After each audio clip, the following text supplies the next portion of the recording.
আলহামদুলিল্লাহ, আল্লাহর অশেষ রহমতে পাড়ি দিলাম হচ্ছে রাশিয়ার উদ্দেশ্যে। তো আমার হচ্ছে প্রথমে যেতে হবে হচ্ছে দুবাই, তারপরে সেখান থেকে হচ্ছে রাশিয়া।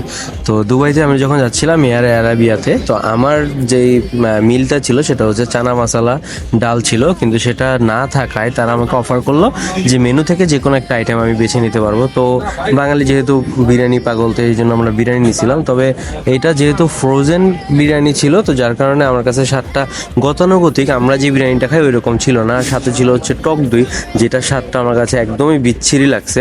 এবং শেষে হচ্ছে আমরা যখন এখানে নামি তখন হচ্ছে আমাদেরকে বাস দিয়ে হচ্ছে এয়ারপোর্টের দিকে নিয়ে আসে। তবে ওভারঅল আমার কাছে যে জিনিসটা মনে হয়েছে, বিরিয়ানিটা খাওয়া যায়, বিরিয়ানির স্বাদটা কিশমিশ কাজু বাদাম এবং হচ্ছে আরও যেগুলো যেগুলো ছিল বেশ ভালোই ছিল। নর্মালি এটার দাম হচ্ছে প্রায় 1200 টাকার মতো, বাংলা টাকায় 1200 টাকা। বাট আমি যেহেতু ফ্রি পাইছিলাম এই জন্য হচ্ছে আমার এখানে দামটা কম পড়ছিল, মানে আমার একদমই ফ্রি ছিল এটা।